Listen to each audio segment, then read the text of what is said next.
Welcome back to another episode of In the Flo podcast. I'm really, really excited to have Sarah Rhoden here. She is a health and wellness, functional health and wellness coach, and she's been in the health and wellness industry for over 25 years. So she's got lots of goodness to share with us here. Thank you so much for being here, Sarah. Oh, and thank you so much for having me. I'm so excited. I'm so excited to share all my things with you.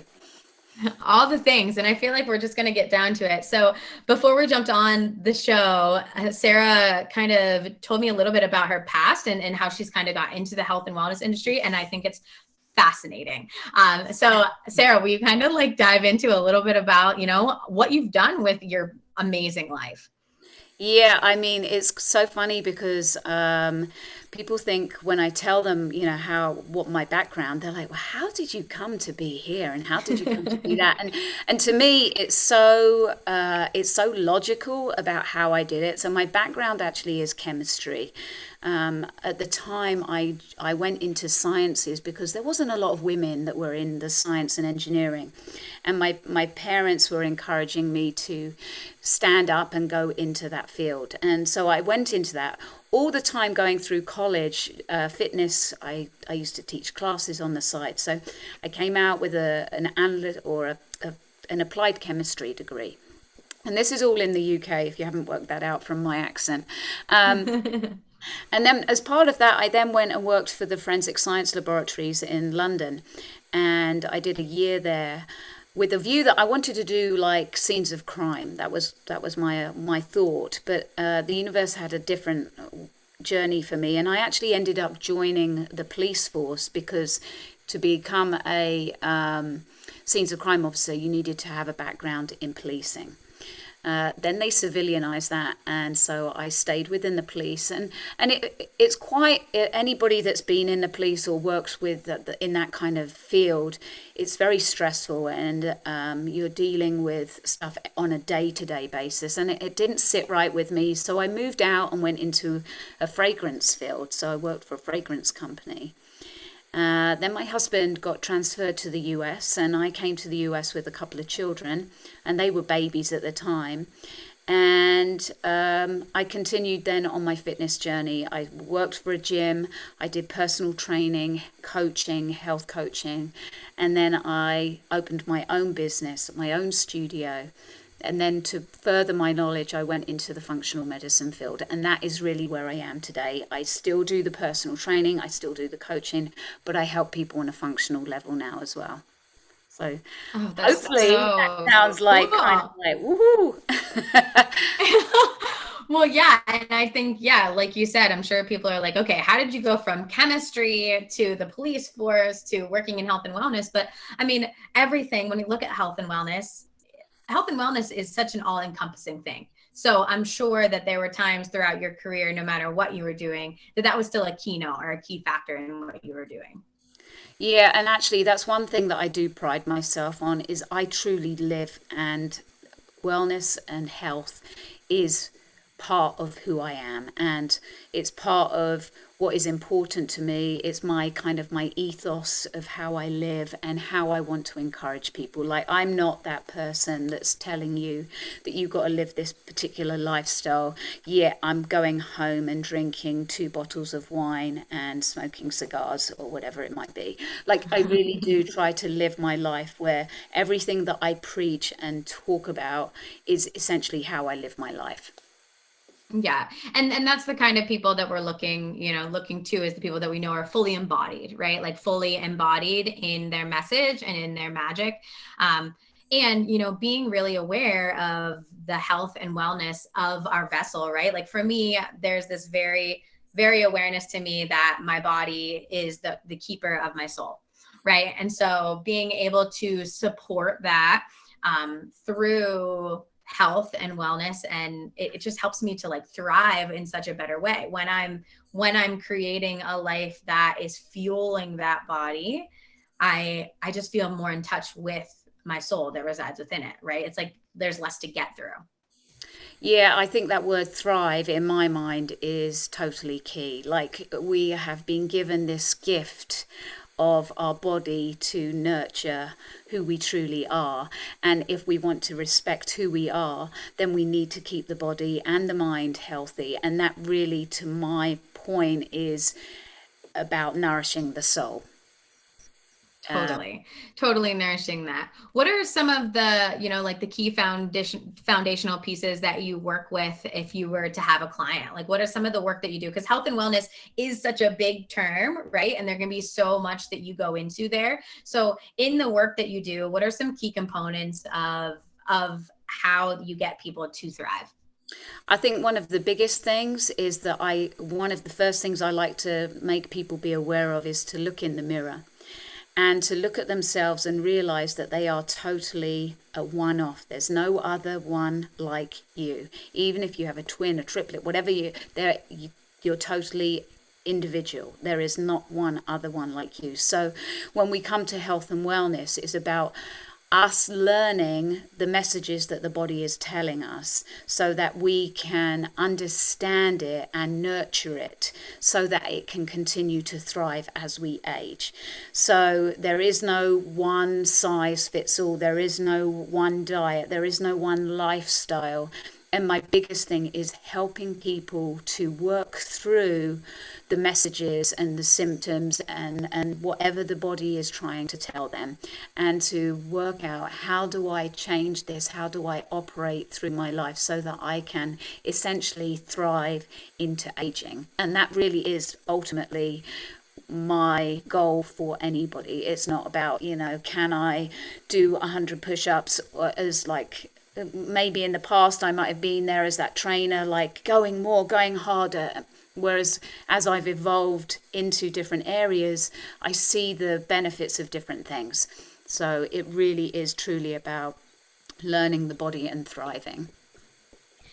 I think that that's so important too. And, because honestly, we grow up in a society in a time where learning to trust your body is new. And we've become more of a cookie cutter type of, okay, well, this diet worked for this person and this diet worked for this person and this works for this person. I'm going to do that, and there are benefits to, like a Whole30 eating plan where it's like a diet elimination. I've had great success with that, but I think that you're right. Like there's just this kind of fundamental, lack of awareness of what our body's actually telling us, and that's something that I've really been keying in on the last couple of years in my life, which has been super foundational, is, how can I listen to my body and what it needs, whether that's movement, whether that's rest, whether that's nutrition, like what is my body asking for me? Because most of the time, all of the time, it's telling me, and my mind just gets in the way of like, maybe you should do this, or maybe you should do this, or like, and that's where we have to find that mind body connection. It's so important to do both of them. Yeah, I agree. And I think that quite often detaching what we think or what our mind is telling us, and overriding that and actually listening to what is truly our body is saying. And it's about unlearning, and also the fact that remembering that what was good for us, say in our 20s, may not be good for us in our 30s or in our 40s. So we are constantly evolving. Our bodies are constantly changing, particularly for women. There's so many changes in hormones that we just need to be aware of. There's so many changes in like having kids at home to all of a sudden letting them go, like, and now having to re-find ourselves. Like our lives are constantly evolving, and we can't think that a particular lifestyle or way of eating or way of living is necessarily going to be what carries us through with life. And I find this as well with exercise. Somebody's like, oh, in my 20s, if I was a little bit overweight, I would just go and do lots and lots of cardio and I work out really hard. And now in my 40s, I'm doing this again. And why am I hurting? Why am I not losing weight? Well, your body doesn't respond the same way as it used to when it was younger. And understanding that and listening to that and getting past what the brain is telling you and actually learning to internalize and look at what your body is asking for support. I think that is so key. For sure. And even, I think about, I do a lot of work with the menstrual cycle, and it's even in, with the 4 phases of the menstrual cycle, like even during each phase of the cycle, we shouldn't be doing high intensity cardio workouts for the entire cycle. Like that's not beneficial for our hormones and for all of that. So again, right, leaning into learning your body, learning when to, do more, when to rest, when to lean in, and leaning, and learning all of that in different age ranges too. It's so funny. I literally just had the experience of, in my 20s, I did this workout program. It worked really well. I'm doing it now in my 30s, and I'm like, shit. Like, what's the problem here? And like, I'm noticing that my body is asking for something different. So super interesting that you mentioned that. Yeah, I mean, it's almost like woo woo, right? I'm like I'm knowing that you're doing that, and but I think that the biggest thing as well is that sometimes we can beat ourselves up, uh, thinking what's wrong with me, and I think as much as anything, it's trying to educate people that there's nothing wrong with you. It's just that you have to evolve. Life is about evolving, and unfortunately, we're creatures of habit. And we like to know, well, this is what I do on this day, and this is what I eat on this day, and I've always done this particular workout. Well, yeah, but now your body's saying, I don't want to do this. Like, I don't want to just constantly be pounding the treadmill. I want to now be relaxing, but do a workout, but only doing a 20-minute workout. And it's so important to listen to that. And it's funny that you bring up as well about the menstrual cycle, because one of the things that I was just listening to was someone was talking about how in other cultures, how women, when they have their menstrual cycle, they're waited on, and they are like, everybody their family will come to them, bring them food, because it's a time for them to rest and recover. And some of us forget that. It's like, oh, I've got my period and I'm going to just keep going through this, and because that is what I should do, rather than be like, actually, my body's saying I'm tired, I need to just rest. And when you keep going, Yes. in my mind, where you keep not listening to those signals that the body is telling you, if you repeatedly do this, the pathway will take us down towards us then having a disease. And all of a sudden you'll say, wait a minute, I have all of a sudden been diagnosed with diabetes. You don't go to bed one day without it and wake up the next day with it. Or you don't go, to bed one day with not having cancer and the next day waking up with cancer. These things take time. And, if you're not listening and being in tune with our body, you don't get those like little woo, woo, woo. You need to listen before we get to that point. Yeah, and I think, in terms of the menstrual cycle, again, like moving back into that, where it's like we're supposed to be resting, I actually had this experience recently, where I just started pushing myself really hard. And I was just like, okay, I'm just going to do it. And I knew I do this work. I knew, but there was this scarcity mindset going on in my mind that said, no, you need to work like 10, 12 hours a day. You're just going to hustle right now, and then it'll all get easier. Right. And my mind overpowered my body in those times. And I had, just find a little past history, short and sweet. I've always had irregular cycles until I started to tune into my body. And my cycle has been about regular for about 2 years now. And all of a sudden I went from having this regular cycle, and then I went into this go, go, go mode, and I threw my body completely off. Right. Because it throws your hormones completely off if you're not paying attention, if you're not leaning into those. And I was just like very tired, but still pushing through, just more caffeine, more coffee, whatever it was. And now looking back on that, after getting back on it, I was like, wow, it was such, my scarcity mindset was so forefront that I was unable to hear, and I needed to learn that lesson, right? I needed to learn that lesson again, even if I already knew it, right? And that's what we just kind of move through. But knowing that, we can throw ourselves out of balance with our mind and not listening to our body is just something to, always kind of keep there for me, and the awareness that like I need to just continue to every day listen, listen, listen. And I think you brought up an important point, that even though you knew, right? And we can Yeah. go into this point where we beat ourselves up oh, I knew better. Why did I do that? And then it is that kind of that self-loathing, that self-hatred. I deal with women with this a lot, where they fall off and they're like, oh gosh, and now I've got to start again. And like, I feel miserable and I can't. And why do I keep doing this to myself? And it's a case of, this is where like people, where you have coaches and you have people that can actually help you through this, so that you got somebody when you're like down in the dumps there and you're like, I can't get up, and then somebody's reaching for you and saying, yes you can, and we'll do this lesson again, until you get it, until you realize that this becomes a habit for you and you know to listen.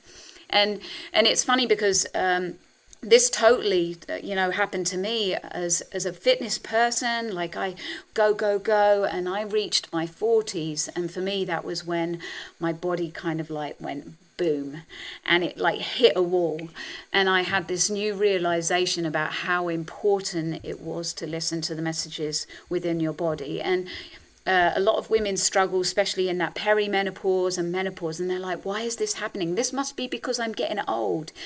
And really, it's not. It's because most of us have been going, doing, and not listening to all those little messages. And then our body says, I'm done with this, enough. And it says, I'm going to break down. I'm going to cause all kinds of little problems. So I'm going to make you slow down, and I'm going to make you stop, so that you have to listen. And if you can just do that before you get into the real problems. Yeah. Yeah. I mean, I think that that's what it's all about. I definitely say that too. It's like, if I'm not listening to my body, my cycle will be more painful because, right. It's like, if I haven't been through that, when it's like, if I am listening and eating the right things when my body is asking for it and moving the right way, then it'll be better. Or, if we get to a point, we work ourselves until we get sick, right? Like, that's actually a thing where we stress ourselves out. I mean, obviously cortisol and stress are like, one of those leading causes of disease. And it's one of those things where it's like, it's something that can manifest if we don't really listen. But one of my questions, Sarah, is how do you help, or how do you get people, like, what are some things that you can say, here's a way that your body is communicating with you? Because I think that, when we say listen to our body, that's such an, again, overarching theme, but like, how do we listen to our body more? What would be your advice on that?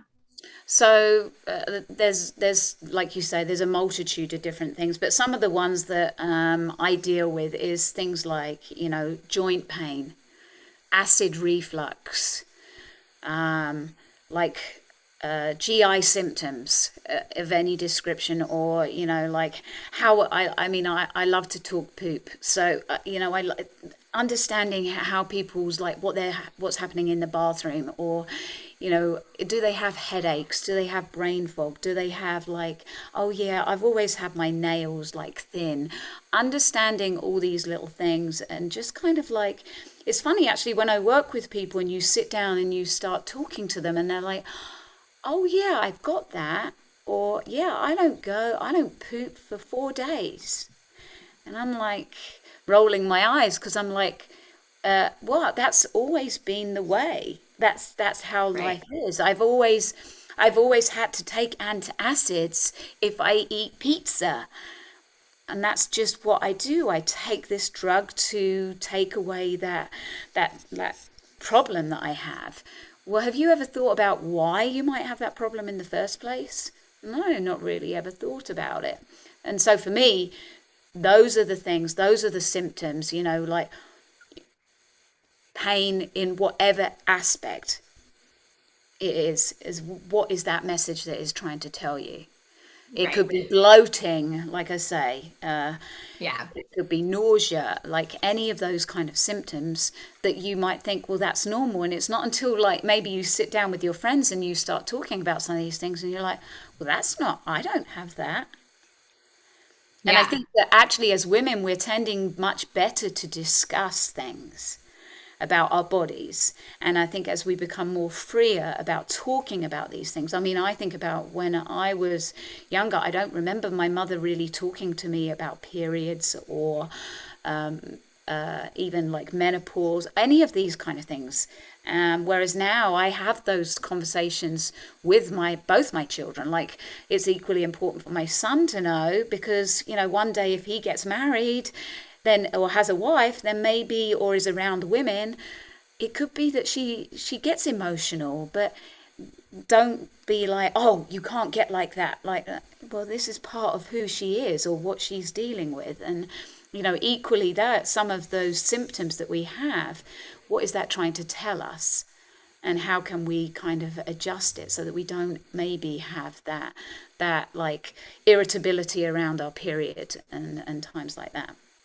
Yeah, I think that so right, like the idea of living a pain-free life is something that some people just don't experience. And that's really hard, I think, to sometimes realize, it's like there's always some kind of ache or pain somewhere, but that pain is an indicator, right? And a pathway, essentially, right? Also, as well, like with a lot of the work that I do, like really understanding that or understanding inflammation or whatever. And so it's like, how can we, for me, it's like gluten.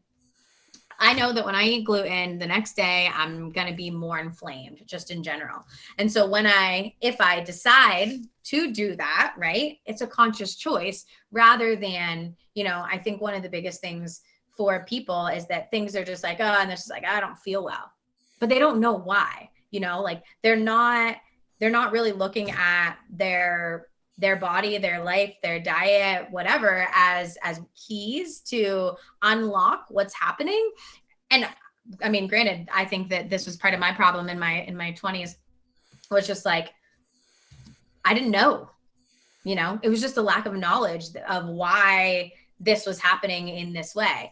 And when I kind of slowed down and look at all of what I'm eating, what I'm doing, how I'm feeling, how I'm taking care of myself, it's so much more obvious to me. Now I know exactly what's happening, and that's what we want, right? We want to be able to know, like, okay, this is a byproduct of this. And it's so funny about what you said there about knowing and also people not knowing. And for me, I actually had a total hip replacement it'll be 3 years ago, and I didn't realize what relationship, I was talking about this today, I had with pain. And so it gives me a new understanding, like, of people. They don't realize that some of the things that they're doing that are causing them pain until they don't have that pain anymore. And I always think that certain things happen to us. And for me, I lived with that pain. It was a congenital issue that I had. So I've had this pain my whole life, and it just got worse and worse. And then when I had the replacement, and it was almost like I had I had to grieve the loss of pain. So I also see that as well with other people, like for instance, removing gluten. Gluten is also for inflammation, but it can also cause anger and aggressiveness. So sometimes people might not even realize that that donut and that bread that they're all eating, as much as causing inflammation in the body, it's also causing inflammation in the brain and causing you to be aggressive and angry. And you just feel like, this is just who I am. I'm just that angry, aggressive, inflamed person. But I've never really met the person that wasn't, because they don't remember. Because for so many years they've lived with this pain. They don't understand what being free of this is. And we quite often label it as, well, this is what happens as we get older. Yes. Yes. And I think that I love that you brought that up because, right, you're right. When it comes down to the health and wellness of our body, it's not even affecting, just our body. It's also affecting our mind, right? And it's affecting the way that we see the world and the way that we feel about ourselves and the way that we feel about others and all of that. And there's so much to know and so much to learn, right? And it's like not even like not wanting to even be overwhelmed, but like just being able to say, and this is something that I do, just like, what here is going to nourish my body, right? Like, how can I eat as much that's nourishing this vessel that I live in? Because again, diet culture, right? And I've done a lot of work around this, but like, for me, for so long, there's been this underlying desire to be thin over being healthy. And we're moving out of that, right? Like I think that we're coming up in a world that is changing and evolving, and we're moving out of that.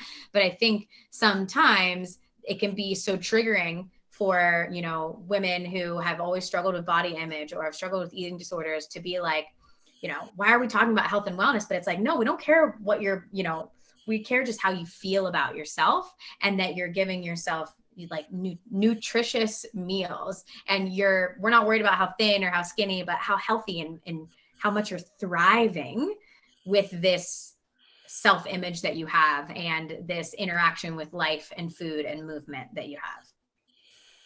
Yeah, and that actually is great because for me, my logo says healthy looks different on everybody. And that Mm. totally ties in exactly with what you say. And you didn't even know that that was on my logo. No, I didn't. Uh, Yeah. but it truly is like, it is like you can have that skinny person who looks technically perfect, right, but has got all kinds of underlying health issues like high cholesterol, just because you are so called in that look of what would be considered to be that idealistic. um, and don't get me wrong, like I say, for me it really is about healthy from the inside out. Like that for me is what, and it does look different on everybody, exactly like we are all made differently, we all look differently, we all need different things in our body. So I think it's so important for us to remember that we are being marketed, like the marketeers out there are pounding us with all these things. And when I talk to my clients, I say, just remember, they are invested in making money. They are not invested in your well-being. And you must Mm. remember that you have to take control of your own health and well-being, and educate yourself and use as much information from many different sources and different people, and create people that you can trust, rather than be like, oh, well, I just read this. This is the new thing to do because this is good for me. And then you kind of like look at it and you're like, well, that doesn't sound, I can't pronounce that ingredient, for instance. Well, how can that be good for me? Like, so it's Right. really about educating ourselves. Totally. And, I think that you had mentioned earlier too, and I know that this is a big key theme for me, is unlearning, right? And it's like, I just went to Hawaii, and when I got back, I started this workout program, and I've, been consistent, been doing it. It's been feeling really great. I've been feeling really great in my body. I step on the scale and I gained like 2 pounds. And I just noticed this, just like, are you freaking kidding me? Old diet culture mentality sneak up and like on me, and just like all, and I was just like, why? Like, why? And in that moment, I realized that I've been meaning to do this, but like I need to have like a smashing ceremony with my scale, because it's not giving me any pertinent information. It's not giving me anything that's really indicative of, like how I'm feeling or what I'm doing, and that was just like, it's been very obvious to me that like it's really time to, that habit of stepping on a scale has been ingrained in me from, like just diet culture essentially. Yeah, I know it actually is one of those things, because I just recently put this out on my Facebook, asking asking about what people thought of these kind of like the scale, and then what does it instill. And I actually think that for a lot of people it's almost like an abusive relationship, because you're doing things, and then you get on it and you're like, you're looking for that instant like gratification, and to be told you look great, you look wonderful, and then you get on there and it's like boom boom boom, you haven't done well enough. And it's like, but I've done everything. And that's why I say the analogy of the abusive relationship. And that's why I really try to encourage people to do things like by clothing, by measurements, by how do you feel. Like, have a piece of clothing that you want to get into. And also know that, as you change your body structure, as you lose your body fat and build more muscle, weighs more than fat, which we know. So why are we still getting caught up about the Right. fact that when I get on that scale and it tells me this number, why do I believe it? Why would I give that power to the scale to dictate how well I have been doing, and then almost like self-sabotage yourself? Yeah. And I think this is like where I'm we're all growing, I think, as a species, as a humanity, especially as women, into these new beautiful, it's like I've never personally felt healthier in my life, and that doesn't mean that I'm at my lowest weight, or that doesn't mean, or all of these things. But when we look at it, it's like all we need to do is feel like, for me, it's like now I'm on the track to being strong. It's like, how can I be healthy and strong? And really changing our mindset to, what would I do if I loved my body? Yeah, Not, how am I trying to change my body? and just recognizing those things every day. Like, you almost like want to have your vision of where you want to be, but also remembering to recognize, but wow, look at my skin today. Look at how well I performed yesterday. Look at all those things that I achieved. I was able to do that workout today. I was able to do whatever it was, and celebrate. And I think that we're so critical of ourselves, and we're so hard on ourselves, and we're constantly looking at ourselves, and rather than remembering some of the good things and the positive things, and keeping that balance. Okay, well, we want to grow and we want to achieve more, which is good, but we also need to recognize all the things that we have successfully done so far. And to me, that is important, and keeping our own mindset going and keeping us ready, so that, okay, tomorrow I can do more. And also know that some days you might not, but maybe that's because you didn't listen to what your body was saying, and acknowledge, okay, I'm allowed to have a day where I didn't do so well, but tomorrow I start again. Yeah, right. And every day is a new day. But I think that this is a beautiful kind of opening to say, like, our body is a tangible way that we can understand what we're doing. But when we look at it, right, like the way that we focus on the wins and losses, right? Which I don't really like, whatever, but the way that we focus on our body is probably the way that we're focusing in the world as well, right? Like that micro to macro. So it's like, if we're only focusing on when we do a good thing, if we're seeking validation on a scale, if we're doing all of these other things on a bigger scheme, how are we actually viewing our ourselves in the world, or how are we viewing the world, and how we're interacting with it? Is it a scary place that never works out for us? Is it a place that's welcoming and open? And so it's easy for us to focus on our body because it's so tangible, but there's probably some deeper things in there that, if we widen our scope and look out a little bit more, we can notice some of those mindset things that are actually happening in our life as well. Yeah, and like I say, that is really important, because mindset, as much as anything, as much as you try and do all these things, the going and doing, the eating well, and the exercise, mindset is particularly key.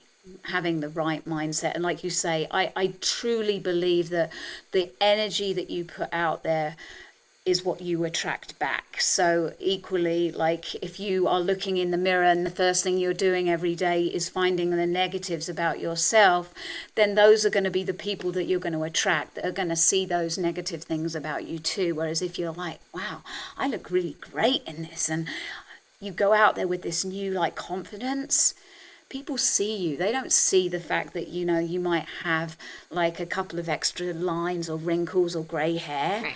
They don't see that. They don't see that maybe you've got that couple of extra pounds, because they see that love that you have for yourself, and that love will come back. And I work with people a lot on that too, because a lot of people coming from relationships from the past that have got these limiting beliefs on them, or negative connotations, that they've been told this about themselves, and they almost have listened to other people's opinions, and because they listen to those opinions, they have created that as a reality, when they truly need to dig deep to understand that's not really who I am, and be courageous enough to turn up and show up and exude who they are in the world. And that as well is so important to your health and well-being, is being comfortable and happy with who you are and how you show up in the world. I love that. And I think that it's just very clear that to me that there's nothing we can't do, and there's nothing that we can't do without a good mindset, right? Without the ability to just really be in the right headspace of again, what would I do if I loved my body, right? That's the kind, like when it comes down to that health and wellness kind of aspect of it, this is like the new way. And I have this like written on a little post-it like by my bed. It's like, what would I do today if I loved my body? Well, I would totally love up on it. I would love myself. I would eat nutritious foods. I would, move my body, and I would listen to my body and all of those things. So yeah, I love the work you do in the world. I really love that as well, to have that as a message by your bed, so that it's one of the first things you see in the morning and one of the last things you see at night. I think that that's a great thing to have. I might even have to write that one out and put that on my thing. Yeah, it's Yeah, great. I love it, and I have all my clients do it too. And I don't, I do work with understanding the body, but I'm not a health and wellness coach. But that's just like, what would I do today if I loved myself? Like that's a question for everybody to think about all the time. What would your life look like if that's the way that you were viewing everything, and that's the way that you were moving forward in things? It's just such a heart opener, just to the first thing to start and to end the day.